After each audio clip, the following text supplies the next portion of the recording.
네, 안녕하세요. 헬렌 창업자이자 대표 장진홍입니다. 헬렌에서는 파이라고 불리고 있습니다. 처음에 헬렌을 거슬러 올라가면 2013년도 겨울로 올라갈 수 있는데요. 바쁜 공대생의 3학년을 끝내고 주도적인 삶에 대해서 고민을 하고 있었고 창업을 해야겠다는 생각을 하게 됐고요. 여자가 주로 하는 분야에서 남자가 하면은 마케팅적으로 유리하지 않을까, 남자가 하는 네일샵을 한번 만들어 보면 어떨까라고 생각을 하게 됐습니다. 검증해보고 싶어서 실제 고객이 될 수 있는 20, 30대 여성들한테 우리가 괜찮은 생각을 하는지 물어봐야겠다. 숙대 입구 쪽에 가가지고 20, 30대 여성분들한테 한 100여 명 정도 설문조사를 진행했었던 것 같아요. 네일샵의 의견도 중요할 것 같아서 인터뷰를 해봤는데 종합해본 결과 나쁘지 않았어요. 그러면 이거 한번 시도해봐도 괜찮겠다. 학교 근처에 있는 네일 학원들을 몇 군데 알아보고 이제 바로 등록을 했고요. 자격증도 따게 됐죠. 네일샵을 차리기 위해서는 실전 경험이 좀 필요하다고 생각을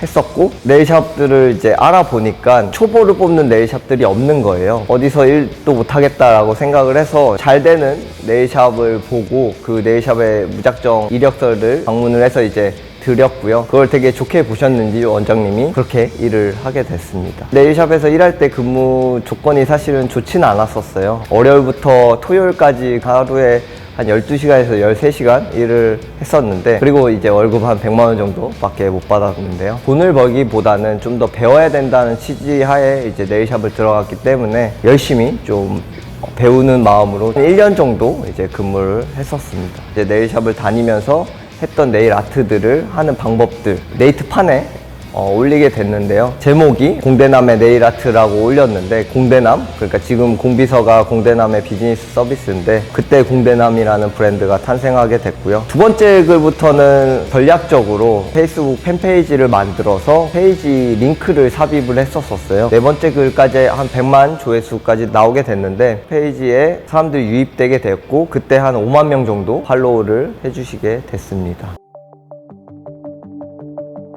네일샵에서 한 1년 정도 근무를 하였을 때 제가 아시는 지인분께서 남자가 하는 네일샵을 한번 차리려고 하는 걸 아시고 본인이 이제 투자해보겠다라고 하셨는데요. 1년간 경험과 팬페이지에 팔로워 수도 있었기 때문에 이제 실제로 차려봐도 괜찮겠다라고 생각을 했었습니다. 다니던 샵을 그만두고 네일샵을 차릴 좋은 상권이나 뭐 여러 가지 알아보고 계약들도 했었었고, 그렇게 해서 이제 네일샵을 오픈하기 막바지에 돈을 주셔야 되는데 갑자기 연락이 끊긴 거예요. 당혹스럽죠. 찾아가 보기도 하고 했는데 안 만나주더라고요. 느꼈던 게, 그때는 회사는 아니었지만 회사라는 거가 자생할 수 없으면 안 되겠구나, 남에게 의지해서만은 안 되겠구나 라는 생각을 하게 된 계기가 됐는데요. 그래서 이제 더 이상 할 수 있는 게 없어가지고 학교에 복학하게 됐는데 이대로 포기하기 너무 아쉬운 거예요. 가진 건 이제 페이스북 팬페이지밖에 없었거든요. 저비용으로 좀 할 수 있는 걸 해야겠다. 네일 재료를 가져와서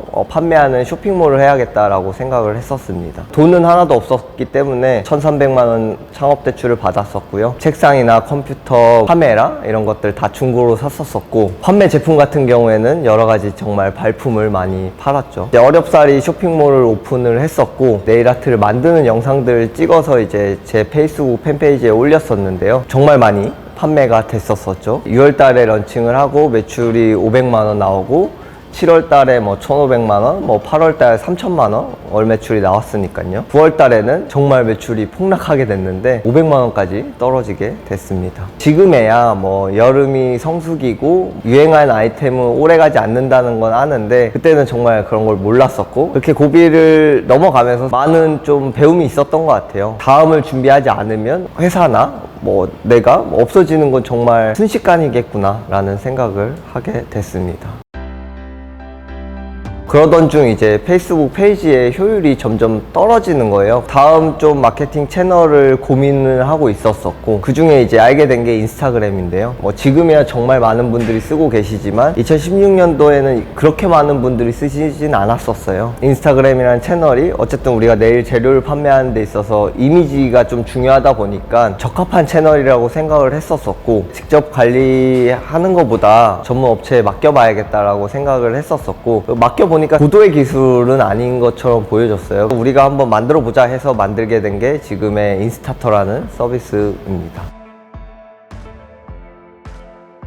회사가 어느 정도 여유가 생기고 창업의 첫 시작이었던 오프라인 뷰티샵 쪽을 좀 혁신해봐야겠다는 생각을 했습니다. 제가 예전에 샵을 다닐 때 비효율적인 게 너무 많았거든요. 예약은 막 캘린더에 수기로 관리하시고, 고객 관리는 이제 고객 차트에 이제 한 명 한 명 이제 적어서 관리를 하셨는데, 그러다 보니까 그 안에서 놓치는 부분도 많고, 오프라인 뷰티샵은 단골 장사인데 이러한 고객 관리가 정말 잘 안 된다는 느낌을 많이 받았습니다. 관리 프로그램을 좀 찾아봤는데 정말 쓰기 어려운 프로그램들밖에 없는 거예요. 저도 쓰기가 너무 어려운데 이거를 원장님한테 추천하기가 너무 어렵더라고요. 정말 이 비효율을 좀 해결하고 쉽고 편리하게 관리할 수 있는 서비스를 좀 만들어야겠다라고 생각을 했었고, 그렇게 만들어지게 된 게 이제 공대남의 비즈니스 서비스인 공비서라는 서비스입니다.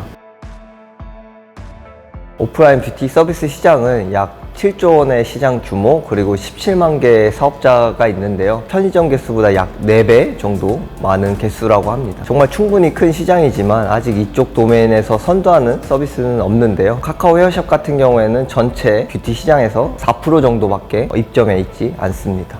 오프라인 뷰티샵에서는 예약은 스케줄제다 보니까 디자이너의 스케줄을 실시간으로 명확히 하는 게 굉장히 중요한데요. 백단에서 어떻게 보면 B2B 예약 관리 프로그램이 필요한 거죠. 네이버 예약 같은 경우에는 이러한 서비스를 제공해 주지 않고 있고요. 디자이너의 스케줄에 맞지 않은 예약들이 들어가는 경우가 빈번해서 예약 취소나 변경되는 일이 빈번해집니다. 탑에서 운영하는 때 필요한 제품들 또한 공급해 주고 있는데요. 공비서가 제공해 주기 전까지 대다수의 샵들은 오프라인 영업사원을 통해서 이제 제품을 공급받는 일이 많았는데, 가격을 좀 비싸게 받을 수밖에 없었죠. 유통 단계를 생략하고 원장님들에게 좀 더 좋은 가격으로 제품을 제공해 주고 있습니다. 헬렌에서는 또 저희 SNS 채널 관리와 그리고 인플루언서 마케팅 서비스인 파인애플 서비스도 하고 있는데요. 샵들은 마케팅이 필요하고 인플루언서들은 많은 체험할 만한 콘텐츠가 필요합니다. 그래서 저희는 공비서 이용 샵들의 마케팅을 지원해주고 있고, 마케팅 서비스 파인애플에서는 공비서에서 사용하는 샵들을 체험할 수 있는 인플루언서들이 많은 콘텐츠들을 제공해주고 있습니다. 이러한 공비서 서비스와 이 파인애플 서비스가 시너지를 내고 있습니다. 공비서는 6,000개 이상의 샵이 매일 이용하고 있는데요. 거기에 등록되어 있는 고객들도 500만 명이 넘습니다. 이를 기반으로 야놀자와 캐치테이블 같이 B2B 기반, B2C까지 확장해 나가고 있습니다. 저희가 이제 최종적으로 생각하는 거는 이러한 뷰티샵 운영에 있어서 모든 부분을 공비서 하나로 좀 해결할 수 있게끔 만들어 드리고 싶은 생각입니다.